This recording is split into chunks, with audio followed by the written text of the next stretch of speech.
Okay, so thank you so much for being here. Can you start Yeah. introducing yourself? That's okay. Okay. Do you want me to introduce myself and do a little bio or what? Anything. Okay. I'm Dr. Jeff Kalshewski. I am a practicing forensic psychologist in Michigan, the United States. Mm-hmm. Okay. So, what before like maybe we actually delve into like the topic, would you mind sharing like why you chose to like specialize in this? Well, I think what I could talk about just in general, I am a forensic psychologist, which means that I work as a psychologist in cases where there's a legal issue. Right. So, forensic psychology is the combination. Actually, forensic psychology is the application of psychology to legal situations. Mm-hmm. So, in my practice, I work in legal cases for criminal law, for family court law, for probate law, for civil law. Whenever there's any type of legal issue, Mm-hmm. those are the kind of cases that I work in. Um, as far as how I ended up kind of specializing in the area of forensic psychology, um, I was a prison psychologist for 7 years Okay. before I went into private practice. And specifically about sex offenders, one of the things that I'll do in my job is I'll have to evaluate people that are either accused or convicted of sexual offenses Mm-hmm. for the court, sometimes for sentencing, sometimes for risk assessment to try to set the parameters or mandates for Mm-hmm. their probation or parole. Mm-hmm. Um, and way back when I was in graduate school, I was working at a prison Mm-hmm. part-time and I did my dissertation on sex offenders. Mm-hmm. Okay, I would love to read that. You could probably look it up through, I think it's called Dissertation Abstracts. Okay, I will have it up in And front. And I will send it. I yeah, will send it in the community group and send it across so people can read it too. yeah, I did it's called a cluster analysis study with 305 convicted sex offenders of children and Oh, collected a lot of data and used a test called the Minnesota Multiphasic Personality Inventory, a very well-known psychological test, and collected a lot of variables and tried to put them into sort of clusters or certain types of profiles. okay, that is brilliant. Okay, we will get to profiling in this interview, but before we even like get into like types and personality traits and these kind of things, you've worked in this field for a while. Has there been like a common trait or something that you've noticed within all sex offenders? Something like someone can identify this person can possibly be a sex offender. Well, the population of sex offenders is a pretty diverse population. Mm-hmm. I mean, there are so many different types of sex offenders. Mm-hmm. I mean, we're talking about you could have a rapist, a person who sexually offends against adults and they utilize violence. Mm-hmm. You could have a pedophile, a person who has a sexual orientation towards prepubescent children. You Mm-hmm. have incest offenders. You have um, what are called hebephiles, which are people that are sexually attracted to children in puberty. Mm-hmm. You have child porn offenders, which I see a lot of now. So Mm-hmm. they're all sort of different animals in a lot of different ways. So Mm-hmm. you can't really call them a homogenous group because there are so Right. many different types. So, uh, I would love if you could get into each um, type, and maybe we could sort of talk about character traits and things like that, if that's okay with you. Yeah, I mean, there's um, there's a lot of different ways you could sort of categorize the Mm-hmm. different groups of sex offenders. Mm-hmm. And I think just broadly, you could categorize them um, in either direct offending Mm-hmm. versus indirect offending. And I did a couple of videos about this on my YouTube channel. I watched them, yeah. Right. So, direct offenders are people that actually have direct physical contact in the room, Mhm, um, or in the person's personal space. Okay. mhm, So you can take that sort of branch and mhm, you can subdivide that into people who offend against adults mhm, and people who offend against children. mhm, Um, Under the adult offenders, mhm, right? That's what we're primarily talking about, rape mhm, right, and sexual assault through violence. mhm, So that's a very specific type mhm, that looks oftentimes different from the other types. So the second sort of category off that branch could be people who offend against children or minors. mhm, And within that group, you would have the pedophiles, which are people that are sexually attracted to prepubescent children. mhm, And then you could have the hebephiles, which are people that are sexually attracted to basically teenagers, pubescent children, or children under 18, teenagers. mhm, So that's just on the direct offending side or sort of branch. right, On the other branch, which is substantial, are the people who do not have direct physical contact. So these are folks mhm, like folks that consume or collect or trade child pornography. I have a lot of cases of that, particularly federal cases. okay, Also, under that category are people that offend from afar. mhm, So people that are flashers, people that expose themselves. And some of these cases, you'll have these sort of serial flashers. I had a case where in my local area, there was a man who had been offending for 20 years. oh God, They, okay, yeah, they had a name for him that was well known in the press and would be in the headlines. He strikes again. Well, they end up catching him after 20 years. He had such a sexual compulsion towards exposing himself, and he had a whole technique and sort of almost a calling card in the way he did it. And he got very well known. And well, they eventually caught him.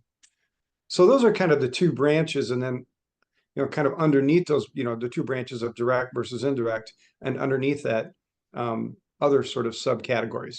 mhm. Okay, thank you so much for sharing that. So I will be slightly like delving into very specific aspects. So when you spoke about the indirect offense, right? Um, Actually, this could apply for both, but let's just talk about the indirect first. How does Okay. that really help? Like why do they flash? What is it that drives them? Where is it coming from? Like, what is the need? Yeah, I mean, How does that? people that expose themselves, flashers. I mean, we're talking about some real psychological stuff going on there. Right, right. Really what it comes down to is it's a compulsive sexual behavior. Hmm. They have this drive and this need Hmm. to expose themselves to others for a lot of different reasons. Usually it's pretty deep-seated emotional reasons. Hmm. So I've seen many of these guys. I don't think I've seen many women flashers. They're mostly men Hmm. that, believe it or not, the compulsion to go out and expose themselves Hmm. is really tied to their emotional functioning. Hmm. For example, I will see a lot of these guys that when they get extremely stressed, the way they relieve that stress is to go out and flash. Okay. It's it's it's driven by sexual feelings, but more by emotion. Okay. So it's really sort of fascinating. And these guys will talk about how it's almost addictive and how it makes them emotionally feel better to do that. And then I've talked to guys that, I was able to not do it for 3 or 4 months, but then, I was having some problems in my marriage, work was really tough. So, I went to the mall and exposed myself. Hmm. Oh, okay. I see. I was just about to ask you, like, I know it might not be a direct comparison, but is this the same as addiction, in terms of like alcohol? Like you pick up a drink because you want to numb yourself out or feel better. Oh, Yeah, it's kind of the same mechanism. It's a compulsive sexual behavior that kind of meets, um, well, it helps them sort of cope with an emotional state. Now, obviously, that's not a good choice in the way you should cope with your emotional state. Now, the mm-hmm, one thing that's fascinating about as well is people who have this compulsive sexual behavior of exposing themselves to others, mm-hmm. it's very treatable. And that's Really? what people, yes, because if you think about it, it's a compulsive behavior in order to sort of help with a mood state that they want Right. to change. Correct. So if you work on other ways for you to sort of cope or change that mood state, Mm-hmm. um, then you have less need to do that compulsive sexual behavior of exposing yourself. And, one problem with, so for example, in the American criminal justice system, Mm-hmm. we take guys who expose themselves, and in the state I work in, Michigan, if you're convicted of that 3 times, they can actually sentence you to life in prison. Oh no. I mean, So they will lock guys up who expose themselves for long periods of time. It's mm-hmm. very expensive to lock someone up and put them in prison. Mm-hmm.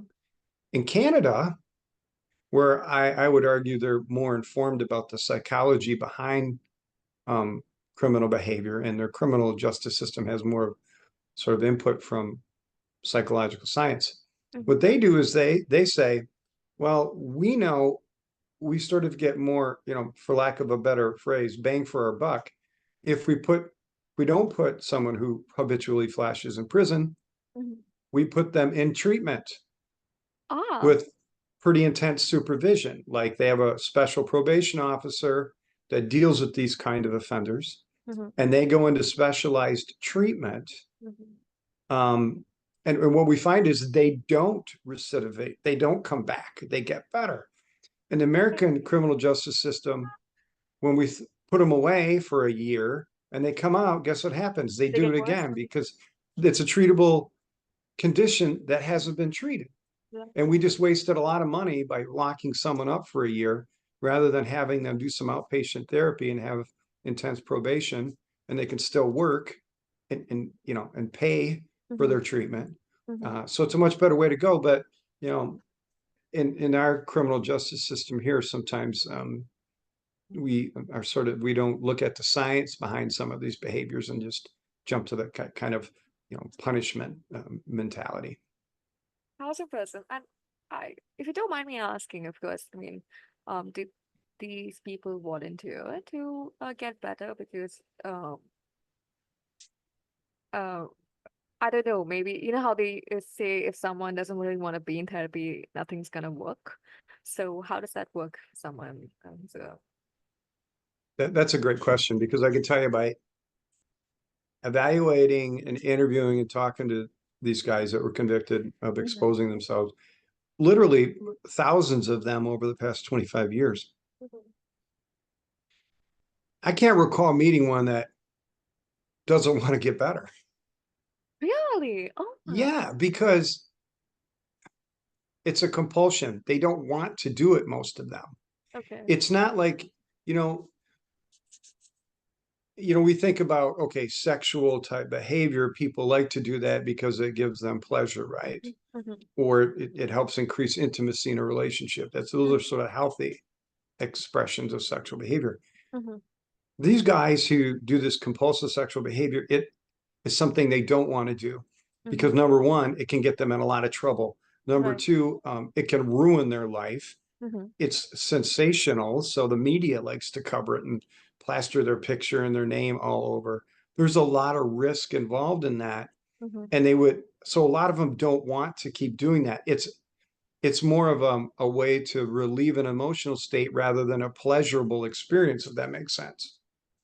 Okay, I understand. Okay, but uh, obviously, unlike alcohol, where you just sort of being self-destructive, here you're involving other people around you. So there's a lack of empathy that's coming into play um, with using this as a way to cope with your emotions.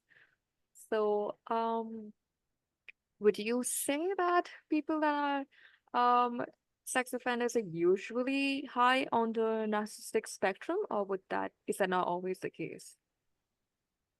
No, it's not always the case at all. Particularly, Mm-hmm. we were just talking about a specific compulsive sexual oriented behavior of exposing yourself. Mm-hmm. But when we go on that sort of other side of, sort of the branch where we Mm-hmm. have these direct offenders, Mm-hmm. that's a whole different ballgame versus the compulsive, um, Okay. right? It's a very different Yeah. ballgame. So when we get into that branch of those direct Mm-hmm. offenders, Mm-hmm. the factors of their emotional health or lack thereof can be a factor, Mm-hmm. but that behavior is usually driven by even more than that, More. as compared to when we talked about the compulsive, exposing himself person. That makes sense. Absolutely. So, just one more question around this area. So, is it possible that they aren't completely aware of what they're doing in the situation, or are they very like consciously aware of what they're doing when they're flashing people? And is that something they regret or feel guilty about a little later? Is that something that happens, or? Yeah. So what happens a lot of time is, they it's most common they don't want to do this behavior, Okay. but they feel like they have to. Okay. They know it's wrong. They know there's something sort of messed up Mm-hmm. that makes them have to do that behavior. Mm-hmm. But a lot of times what happens is they get in treatment, Mm-hmm. and they get in treatment with, a mental health clinician who specializes in this and knows about this, and they Mm-hmm. become educated on the whole process, and sort of what leads up to them having to do that behavior. Mm-hmm. So a lot of times in sex offender treatment, there's called, sort of your cycle of offense, Mm-hmm. sort of what precipitating events would make you more likely to offend, Mm-hmm. sort of what behaviors you do that moves you into that, Mm-hmm. and then eventually culminating in that act of the Mm-hmm. offense. So in treatment, they learn all about that. Okay. And in the treatment for the folks who expose themselves, they learn sort of, what their emotional state is Mm-hmm. that leads them to have to do that compulsive behavior. Mm-hmm. And therefore, if they can start through therapy, recognizing when they're falling into that emotional state, Mm-hmm. do something in order to change that, Mm-hmm. then they'll have less need to exercise or deploy that compulsive sexual behavior. I see. So is it something that reduces over time, or is there always a possibility that they might slip in again? Yeah, so that's a great question too. Um, it's the idea you never really cured of that, because if Right. you think about it, by Mm-hmm. the time someone who exposes themselves gets Mm-hmm. caught Mm-hmm. and gets treatment, Mm-hmm. they've done it thousands of times. Of course. So you have thousands of times you participated in a compulsive behavior, Mm-hmm. and, in a weird way, it sort of worked. It helped change your emotional state. Mm-hmm. So that's, sort of wired into your brain as a contingency that Mm-hmm. you would want to use in order to change your emotional state. Mm-hmm. So when we talk about people who've exposed themselves, had good treatment, Mm-hmm. sort of stayed clean from doing that. I've talked to a Mm-hmm. lot of these guys too. Mm-hmm. What happens is they quit going to their therapy. Maybe they, don't sort of take care of themselves emotionally. They Mm-hmm. start having more stress, and Mm-hmm. they decide to ignore all that. Mm-hmm. And then next thing they're in a mall parking lot pulling their pants down. Mm-hmm. Um, and then, a lot of them will say, I can't believe that happened again. Because Oh. again, they weren't paying attention to where their emotional state was going. They weren't applying the things that they learned in treatment, Mm-hmm. and they had a relapse, almost like someone with an addiction would have. Okay, I see. So, in any way, like, I'm not quite sure if this is even related, but if someone who regularly does this has good intimacy with their partner, would that help reduce it in any way? It definitely could help, because it's just the idea that if they're in a relationship with a partner and they have good intimacy, that helps their overall emotional Mm-hmm. state. Mm-hmm. Really common. and it oftentimes is an aspect of the treatment, Mm-hmm. that these guys are not good at emotional intimacy with a partner. Oh, okay. I Yeah, it's so one of the things that'll happen in those treatments, and I when I worked in prisons, I used to mm-hmm. provide these treatments, and when I Mm-hmm. first started in private practice, one of the things is some of these guys need to be taught intimacy skills and how to be emotionally intimate. That's not an uncommon thing. There are a lot of men walking around who don't really aren't very good at emotional intimacy, Mm-hmm. but it's pretty common with that population of these guys who expose themselves that they're even more deficit in that area. And Mm-hmm. part of treatment sometimes is actually to teach them and help them understand how to try to become more emotionally intimate in their relationships with a partner, for example, Okay. because they don't know how to do that. Hmm. Okay. Thank you. Thank you so much. Before we start um talking about direct offenders, our member has a question for you. Okay? Okay. So there's often a correlation between childhood trauma and later predatory behaviors.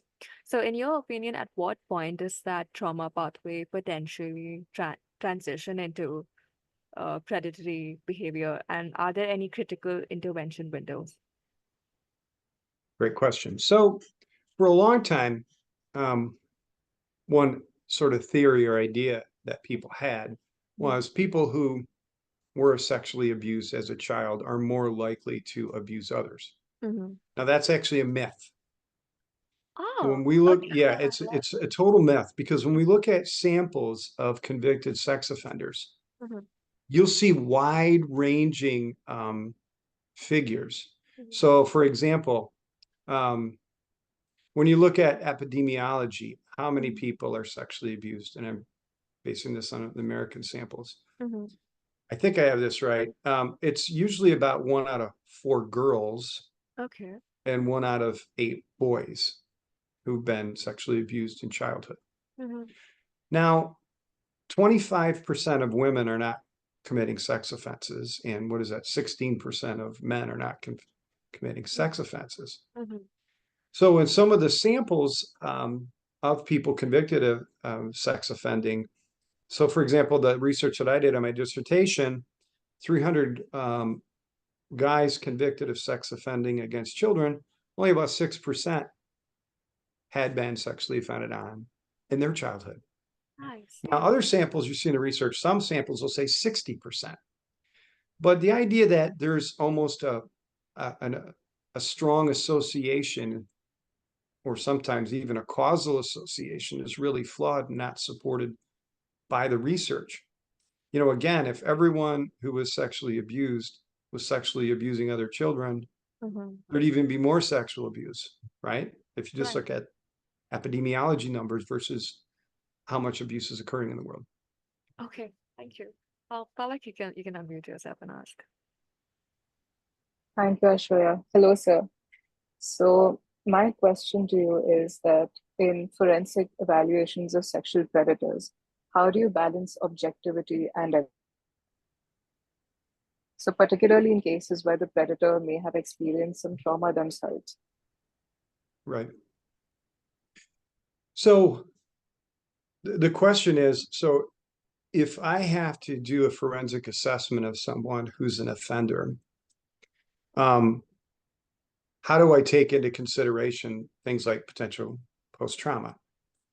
So when you do a sex offender risk assessment, that is actually a specialized forensic psychological evaluation. Mm-hmm. So the first thing you have to do is do an assessment of whether or not there's any mental illness or mental health problems. Try to establish that or rule that out. Second thing you do is you look at an assessment of personality. Are there any personality disorders? You rule that in or rule that out. Then what you do is you actually look at the person's sexuality development. And in that sexuality development, was this sort of typical of the cohort of the person? Mm-hmm. Were there events that were different than sort of healthy sexual development? And then, you know, within all of that, you build what's called an actuarial model. And what an actuarial model is you look at all of these factors. And what you know is in the research literature on risk to sexually offend, some of these factors are associated with more likely to sexually reoffend or offend. And there are actually actuarial scales that you can use.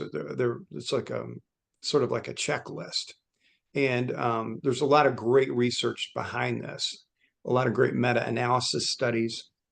And you can sort of put them into an actuarial scheme to try to make a judgment of how likely this person is to sexually offend. One of these factors can be a history of trauma. You know, because a history of trauma can sometimes lead to other mental health difficulties. A history of trauma can sometimes lead to dysfunctional personality characteristics or personality disorders. Also, most times a history of trauma does not result in either one of those. So again, there's not a direct correlation that would be scientifically supported that says because you had trauma, you're more likely to offend. But there is research that talks about if you had trauma, there is a substantial possibility that you may have some mental health ailments because of that. And those mental health ailments sometimes can sort of check a box on the actuarial system that you're utilizing in order to assess for risk. Does that make sense? So I have a question to ask with regard to that. So you think it's not necessary. So is there a possibility that such behavior could be genetic as well? You have great questions. That, yeah, is there a possibility?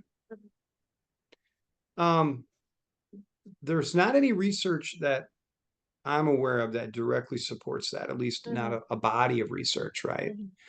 But people have been asking that question for decades because for some reason we will see sex offending more prevalent in certain families versus others. Now, on the actuarial scheme, there's not a variable, a checkbox that says you have a family history of sexual offending. That's not on there yet. Yeah, right. I don't. Yeah, it's not on there Yes. yet. Could it be on there at some point? I don't know. But just anecdotally, I've noticed that a lot. And I don't know if it's because, you know, again, sexual offending behavior is very complex. Right. There's more than one motive usually. There's you know, more of there's a lot involved and it's very complicated. So, you know, there can be sort of, we do have good research on sort of genetic influence of impulsivity. Okay, that's more of a temperament issue. So if you're more impulsive, are you more likely to do a sex offense? I mean, that's a question you could ask, right? We have seen, you know, you can see there's research to support some genetic influence of different mental health issues, right? There's more, I mean, there's good research that shows some genetic influence of people getting involved in addictive behavior. We know that, right? Addictions run in families. Well, one of the risk factors in the actuarial scheme is a drug or alcohol problem. Because we know in the research, people, if you have a drug or alcohol problem, that increases your risk to sexually offend. So you see a lot of these variables you use in the actuarial scheme, you can sort of trace back to some genetic things, but a direct genetic sort of influence of, you know, sexual offending behavior isn't really established. But again, it can be established through the example of there's a genetic influence for addictive behaviors. Well, Okay. if you have addictive behaviors or addiction, you're at higher risk to sexually offend, if that Okay. makes sense. It's That, sort of twice removed, right? that makes total sense. Thank you so much for answering that. I would now like to like delve into the direct sex offending aspect of it.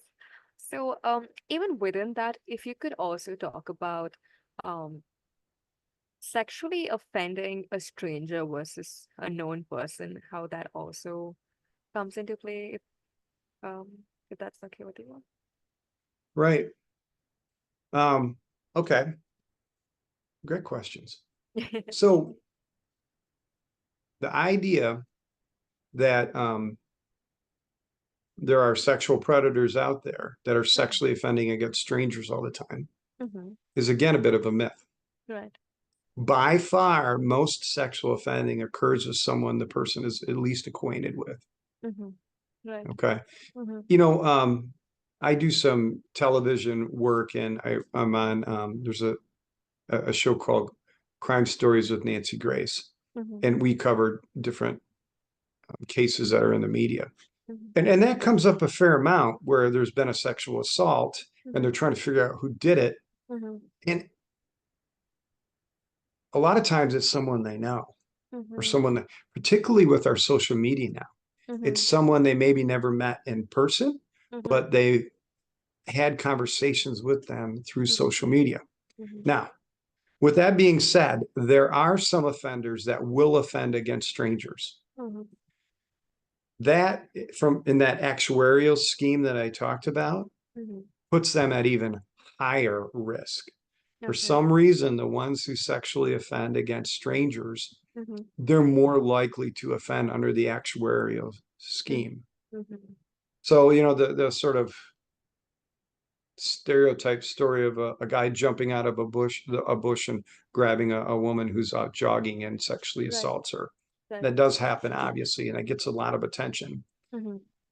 In the world, it's weird to say it this way, in that world of sexual offending, Mm-hmm. that doesn't occur as often as all of the other types, which are usually acquaintance-based Right. offending. Mm-hmm. So, thank you. I Okay, so there's this thing I've read often, but I don't know how true it is. That they say people that usually directly sexually offend, it's coming more from a place of power than and control than it does from uh, a place of lust. But could you comment on that? Yeah. So when we're talking about that branch, it's the direct offending. Directly, yeah.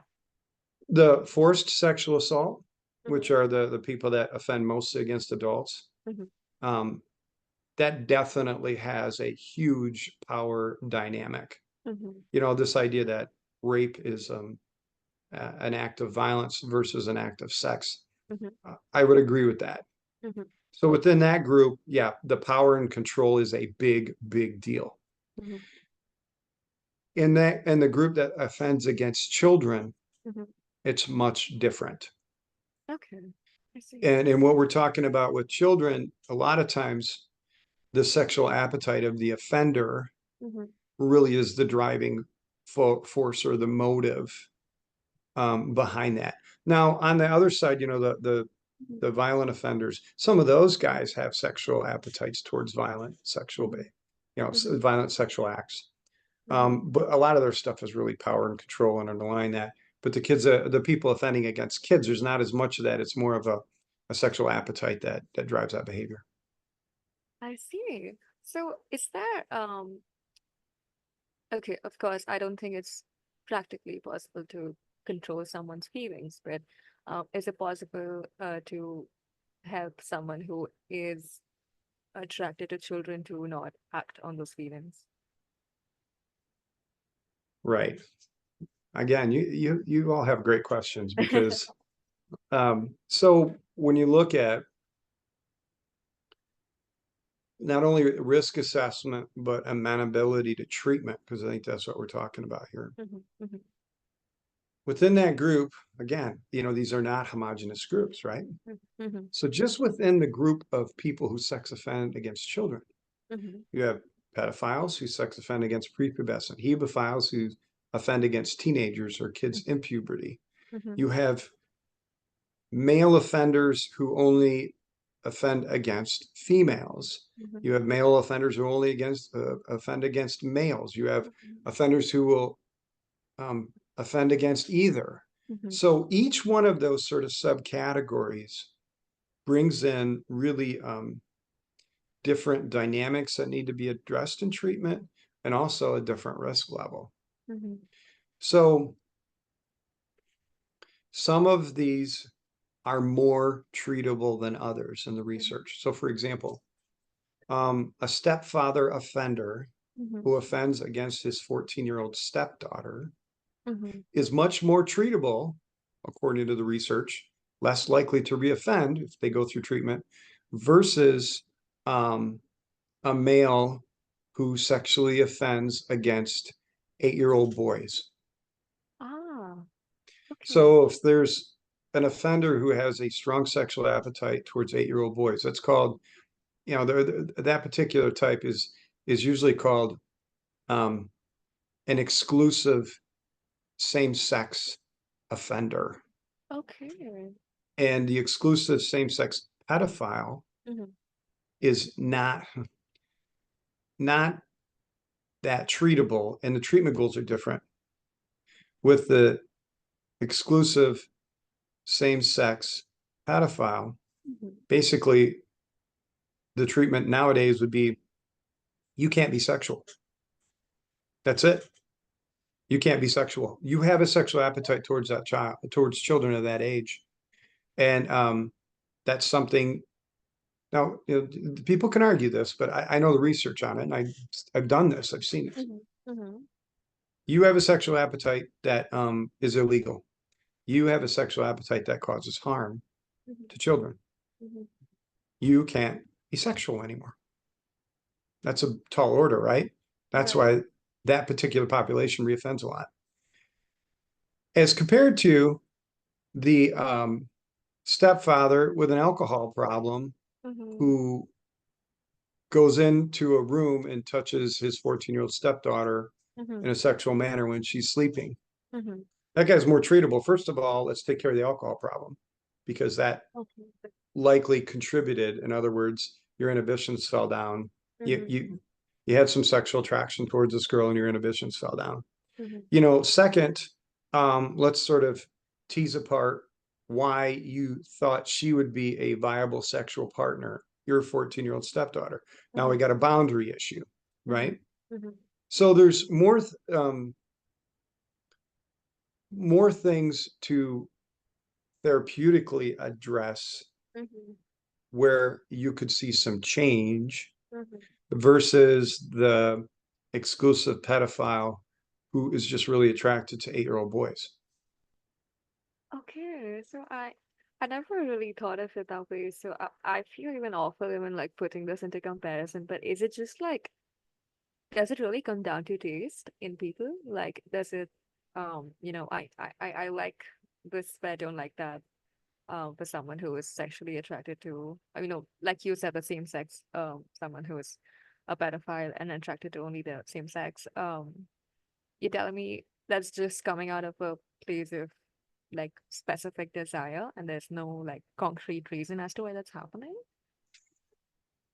Great question, right? The science doesn't have a great explanation for why that is, but again, when we study all these different subtypes within sex offenders of children, there were some interesting studies that came out probably in the 80s where some of these psychological studies are just hearing about how they're set up is pretty fascinating, right? There was a study that came out in the 80s where they took exclusive pedophiles, the example I used, they are attracted to 8-year-old boys. And then they took several other control groups and they put them in sort of a little movie theater and they would show them content on the screen that was sort of sexual oriented, but quite vague. Okay. Like silhouettes, like a silhouette of a woman, and it was obvious as, silhouette of a, muscular man. What they found, and then they would monitor the physiological response of the subject. Were they getting sexually aroused? What they found was that exclusive pedophiles had the strongest arousal and a really strong arousal towards silhouettes of a person that's small with really no hips. Ah, I see. Okay. So if you think about a grown woman, right, in a particular shape, right, Right.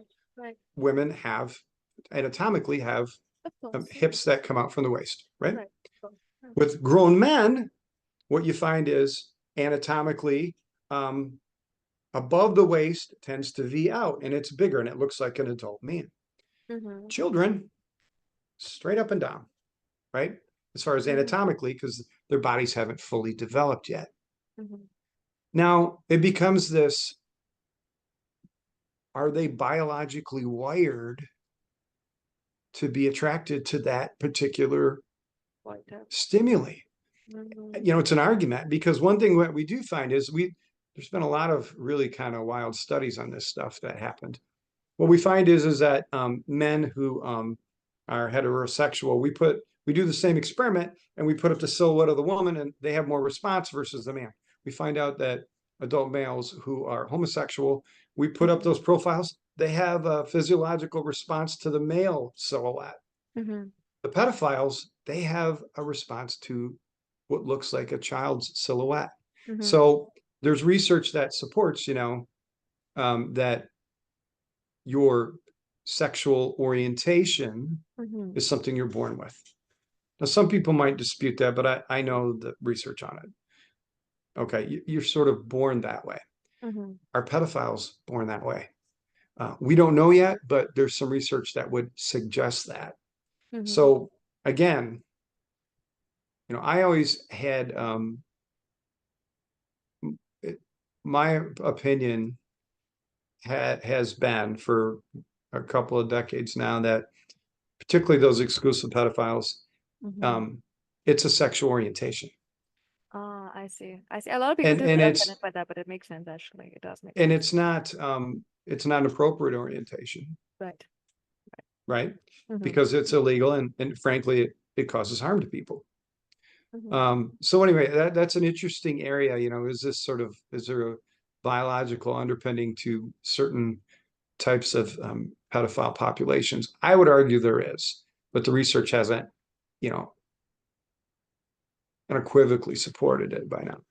I think that actually makes sense. It's just not something that's right, but I think that does make sense why you would see that's a sexual orientation in itself. But like you Well, and can, if you oh, think about it, right, do we put people in treatment to change their sexual orientation? you Well, can't. we've tried, It's it not doesn't working. work, It doesn't work. right? Right.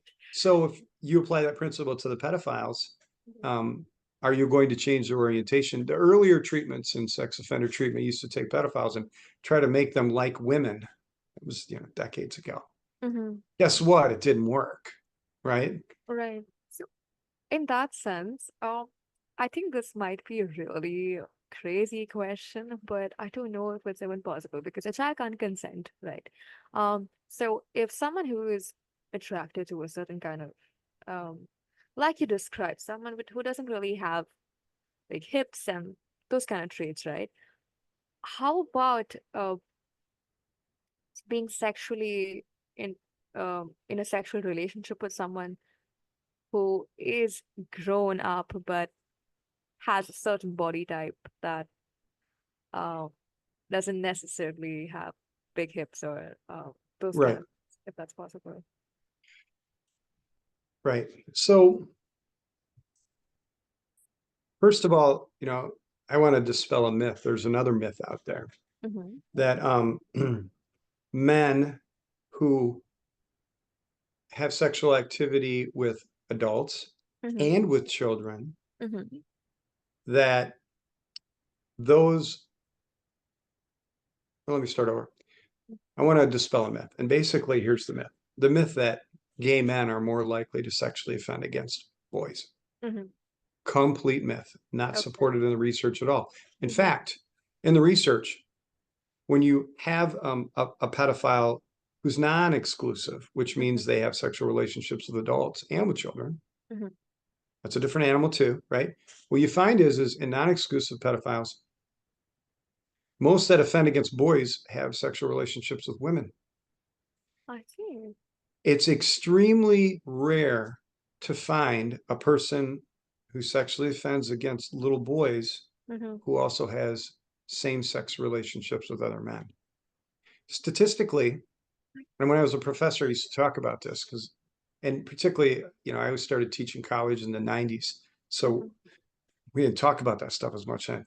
But I would show statistically, if you're going to hire a babysitter, hiring a gay male babysitter is Mm-hmm. statistically safer in regards to your child being sexually abused as opposed to a heterosexual male babysitter.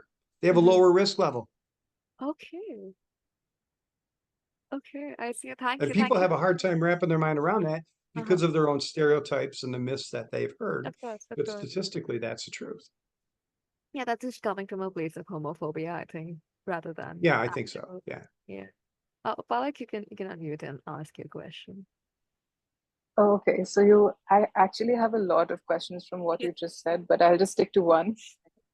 So We given have the 10 minutes, so you can ask. I'm cool with you taking 10 minutes. It's fine. We So have are some. you okay with me eating your head out if that's right with you? Right. Uh, So my first question is, given the increasing sophistication of online grooming techniques and exploitation in virtual spaces, how do you foresee forensic psychology evolving to address the challenges of evaluating and tracking digital sexual predators? okay. How many times have I said you have great questions? But it's a great question because here's the deal.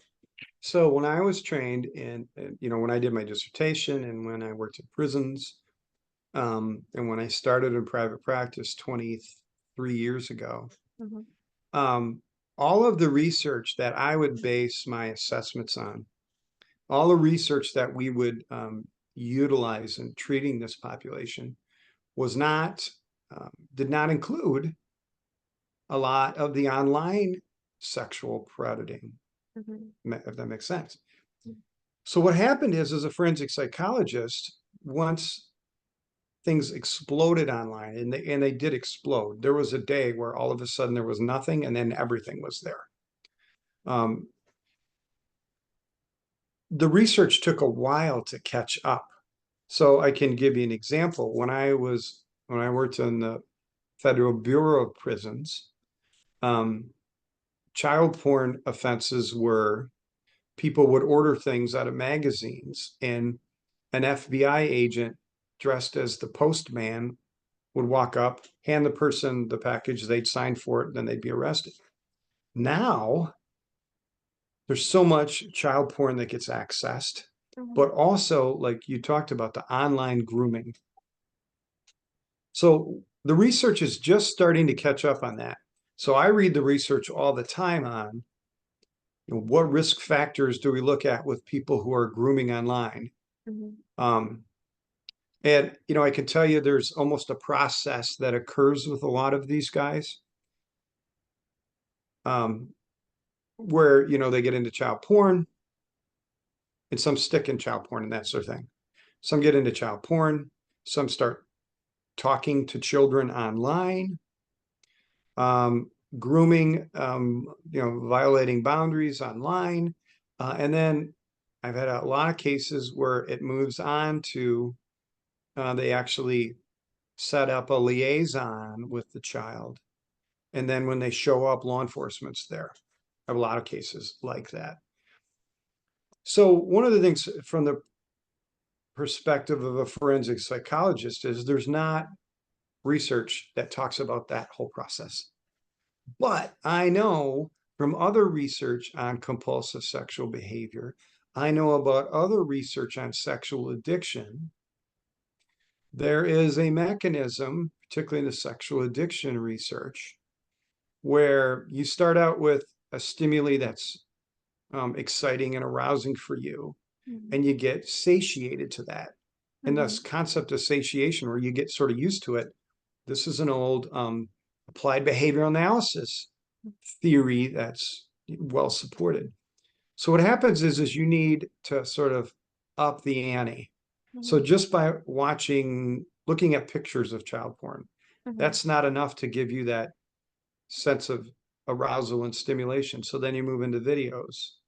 Well, then that doesn't work as well anymore, right? We almost have an addictive property going on here. Right. Then it moves into, I'm going to get on Omegle and talk to some preteens. And then you have them violate boundaries. They start taking their clothes off on the camera for you. Mhm. And then it moves on to, now I need to see the person in the flesh. So it's almost like they need more, more, more, more, more. They get satiated to the level of stimuli, they get satiated to the stimuli, and they need more. And what this does is it moves it down the road to the point where they put themselves in a position where they can have contact offending. And we've all seen those shows, To Catch a Predator. So I look at that process and I look at where those people are in that process. And I can tell you, when I interview someone and find that process and they say, yeah, I started out with looking at child porn and then I was talking to kids online, and then they say, and then I felt like I really needed to meet one of these kids. I wasn't good. They all say, I wasn't going to do anything. I just wanted to meet them. But if they go down that process and we have a real addictive quality to their offending, Mhm. which is a little different for treatment. Mhm. But so what you really have to do as a forensic psychologist now, since this is the research hasn't quite caught up to understanding these types of offenders, you Mhm. have to bring in research from other sort of specialized area that apply here. Like I said, satiation. Well, that's an applied behavioral analysis term that's been around for 70 years, Mhm. but it applies here.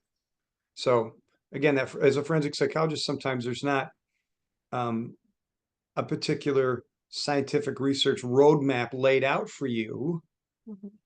So you have to adjust and bring in other research. When I use these actuarial schedules that I've talked about, Mhm. we don't have one for child porn offenders, Oh. but I know the research on it.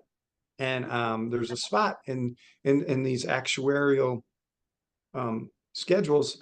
There's a spot, other pertinent factors. Well, I know the research on these, and I had a lot of experience with these guys who get caught in that addictive cycle. Mhm. Well, I'm going to put that down on the actuarial schedule, and that's actually going to be a factor that would move more towards higher risk to reoffend. I Okay. hope I answered your question. Thanks, Palak. That's the answer. We have 5 more minutes, so you can ask one more question since you had many. Great answer, by the way. So my next question is, when you talked about predators being born that way, right?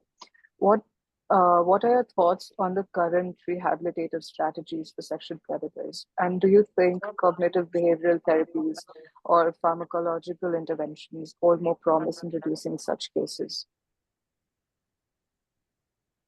So yeah, so the idea is would cognitive behavioral therapy or even intervention with medications, Mhm.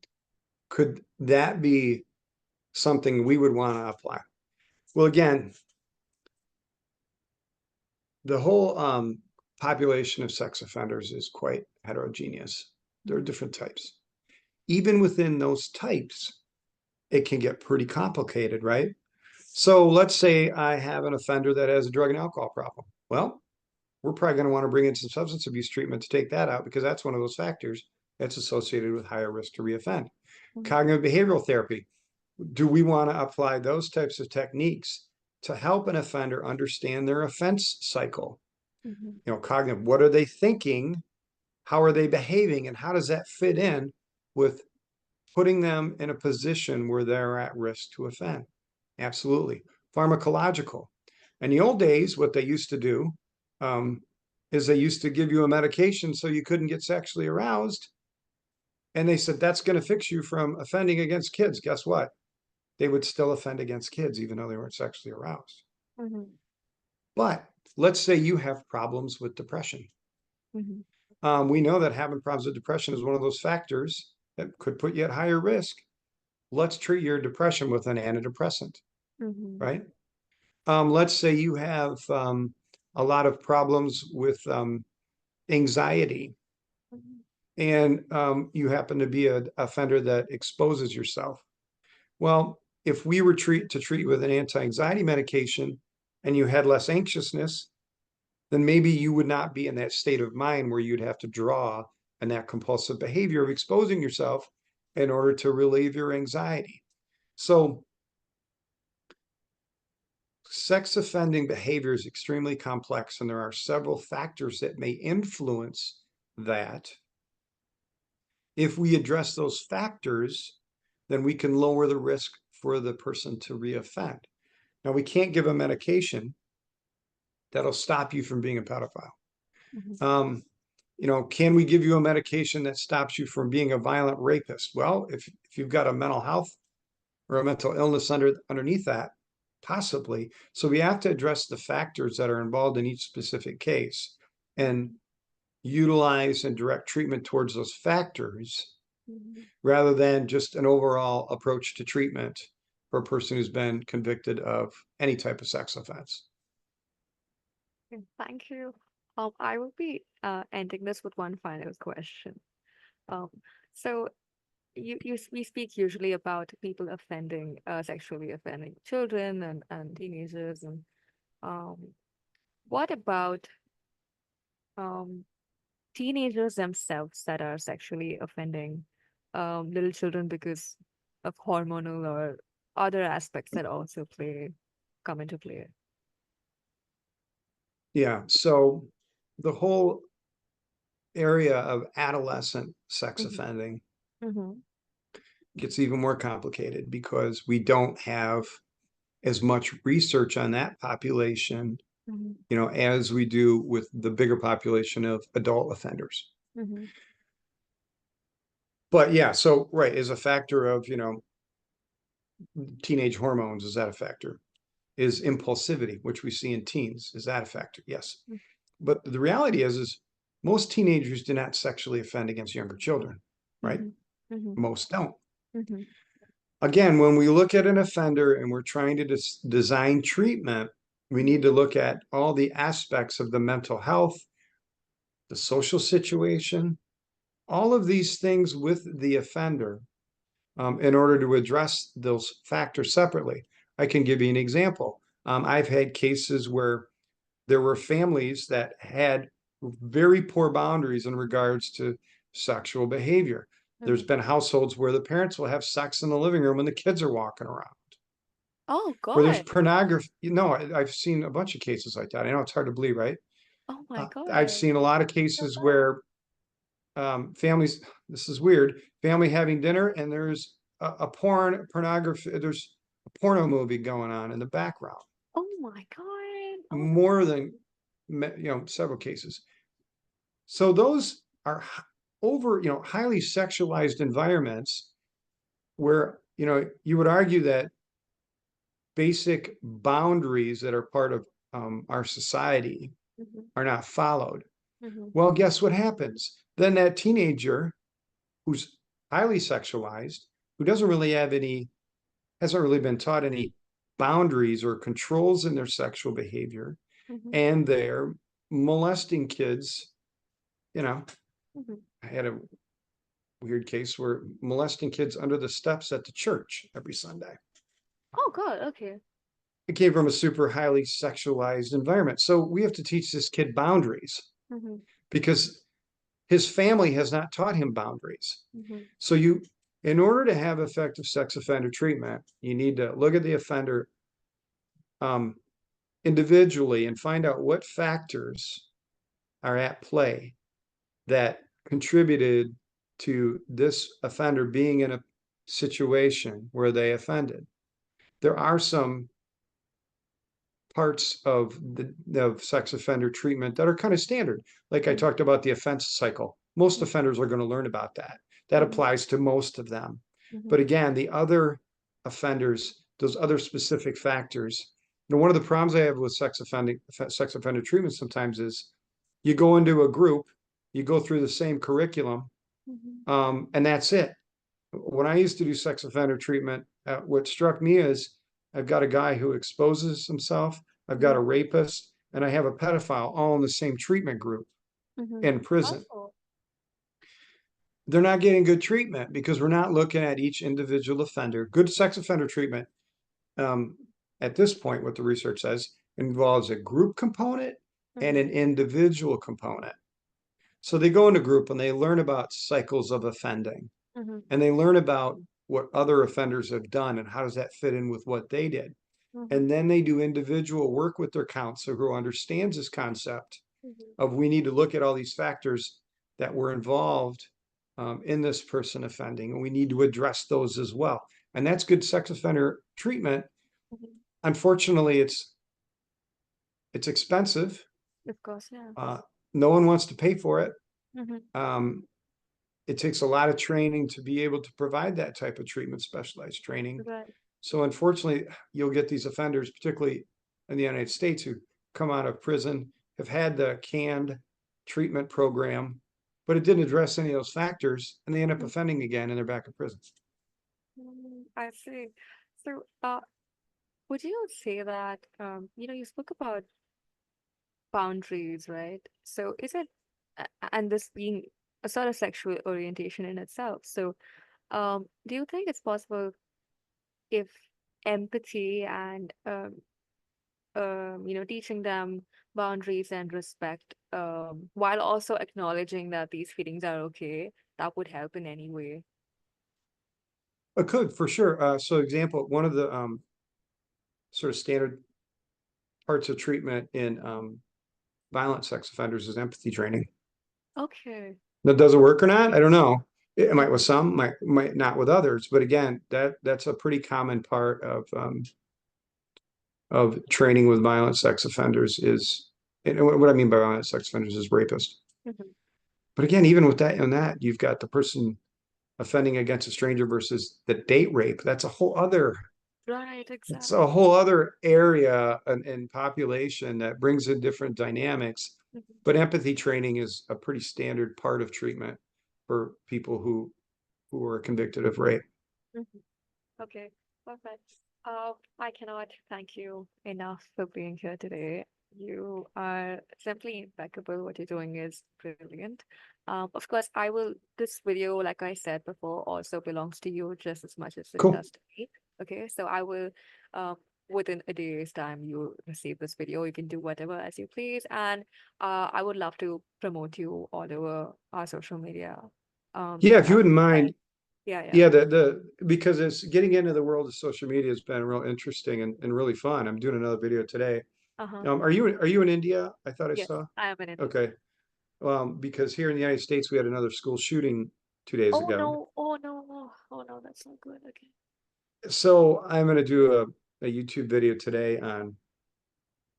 I've probably evaluated 100 kids who've. I haven't evaluated anybody who's actually pulled off the school shooting, but probably 100 kids who got close. Like a couple of kids who actually took the gun to school and they caught them, and then Mhm. I've had to evaluate this. So I'm going to do a YouTube video today on um, sort of the dynamics and how I've approached risk assessment Mhm. with kids who Mhm. have either planned or almost carried out Mhm. mass shootings or mass killings at their school. Oh. Um, so yeah, so you see me, I can go off on these tangents, but No, I yeah, love it. I was gonna ask, I would love if sometime we could do um an interview that delves into that aspect of crime as well, if that's something that you absolutely. Mhm. I had a lot of fun today, and I had it. your questions were great. I'll do other interviews with things, and it's usually stuff um, that is pretty basic and simple, but these went a little deeper, which is cool.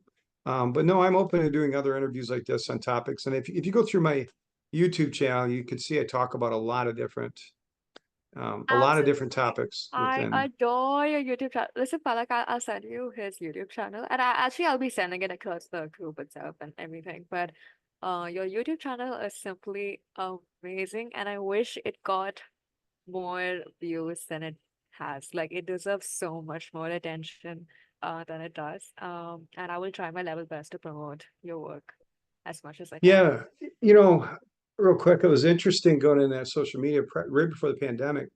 I was Mhm. going to do a TV show, Mhm. and they said, "Well, we want you to have more of a social media presence. Why don't you do a YouTube channel?" So I did, I don't know, 6 or 8 videos, Mhm. sitting in a chair talking about this kind of stuff. Mhm. And then the pandemic happened and it shut everything down. And then probably a year ago, and then I just kind of forgot about it. And about a year ago, one of my kids said, "Dad, you're on these TV shows and you talk about really interesting stuff that most people don't know about." Mhm. And my one kid says, "Why don't you get on your YouTube channel? Why don't you do a TikTok? Why don't you do an Instagram? Maybe you'll make $1 million or something." And he was talking about other psychologists he's looked at, like this guy Jordan Peterson, who's Oh yeah, yeah, he's like a bazillionaire.